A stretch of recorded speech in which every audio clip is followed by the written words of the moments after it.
Thanks so much for being with us, Santonio. How are you doing today? I'm doing well. Thanks for having me, guys. Thank you so much. Could you tell us how you celebrated the Feast of the Transfiguration last year, and how is that going for you? Because there's a little story there. Yeah, for sure. So that was the day I got married. My wife, Kristen, and I, we celebrated that day by our marriage. And beautiful things have come from this vocation of marriage. I've learned a lot of how to die to self. That's something that's very, very good. But also, I mean, it's just such a beautiful, like, yeah, 10 out of 10, highly recommend anybody who's called to the vocation of marriage. Please do it. Please pursue it. Don't be afraid. It's absolutely amazing and incredible. And then from our marriage, the fruit of our marriage, we have little Andre, Joseph Marie Hill, my son, who's right now upstairs sleeping. But he is absolutely a joy to have. And from my relationship with him, I've been tapping into slowly what it means to be a child of God. Like my son Andre, he doesn't do anything at all, and he's accepted in any room he goes in, and probably the most loved in any room he goes into as well. And I'm just trying to understand what that means in terms of my relationship with God the Father and myself. It kind of mirrors things a little bit, and I'm slowly kind of tapping into it. I don't have to do anything, or I shouldn't have to do anything to also feel that great love from God the Father as well. Santonio, so besides marrying Kristen and welcoming little Andre, can you tell us what's been happening recently in Vagabond Missions?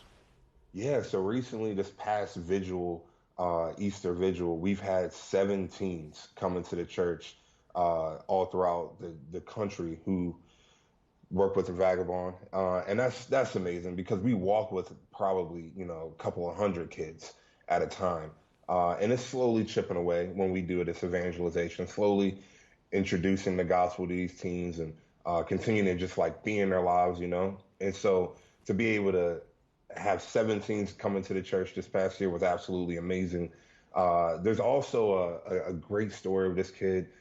I won't reveal his name, but we'll just call him Tom for this, for the sake of this show. He was introduced to the Catholic faith by the means of a Penguins hockey game. Oh my gosh. So, yeah, interesting. So we had a priest here who just decided to just pour into our teens and just love up on us here in Pittsburgh, and so he was able to like get us some tickets, box seat tickets. We saw a Hall of Famer. We had free food, the whole nine. It was amazing.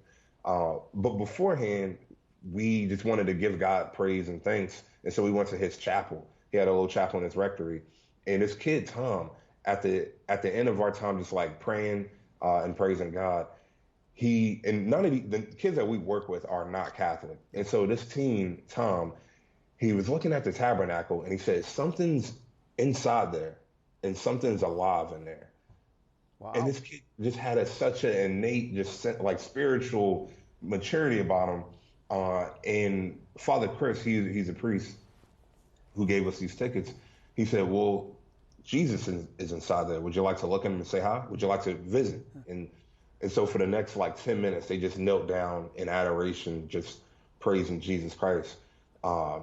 And then, so that was his first, one of his first encounters that he had with God. And then he's had a few more, but the next one that was really big for him was a Steubenville retreat out here in Ohio. And from there, he just had such a great experience to the point where he said, I want to become Catholic now. I want to do RCIA. He didn't say that. He knows RCIA as Jesus class. He said, I want to do Jesus class. And I just want to become Catholic. And so he's becoming to church every Sunday. But we need to get him some church clothes. We need to get him some slacks, shirt, some dress shoes. We got to get him up to par. That's such a great story. If you met someone on the street and they said, what is Vagabond Missions? Well, how would you answer that question? What is Vagabond Missions? Vagabond Missions is a amazing Catholic missionary organization that goes into the depths of our country and works with the teens there who are forgotten. Works with those teens who just people just have given up on them. Works with those teens, and it allows them to be seen, known, heard, and loved. But also at the same time, because we are Catholic, we are preaching the gospel to them. But it's always an invitation, never an expectation. So that's how I'll explain Vagabond. Hey, Santonio, I want to ask you how people can follow your work. But first of all, before I do that, when you mentioned Father Chris, that wouldn't be Father Chris Stubner, would it be? Father Chris Donnelly. Oh, okay, because my classmate is the rector of the cathedral in Pittsburgh. I thought maybe it was he. Oh, no way. Yeah, yeah. So if you ever bump into him, tell him I said hi. Yeah, absolutely, absolutely. So how can people follow your great work in Vagabond? Go on vagabondmissions.com. You can check us out there. We also have a more updated version of everything that's going on Facebook and on Instagram. Just type in Vagabond Missions. But also, if you would love to get updates from me personally about my personal mission with the teams that I serve and also the recruitment side of things that I also do, just email me at santonioh@vagabondmissions.com, and I would be delighted to get you up to speed. Santonio, always a pleasure. Stay safe, and thanks for being with us. Thank you so much for having me, guys. Have a good weekend. Bye.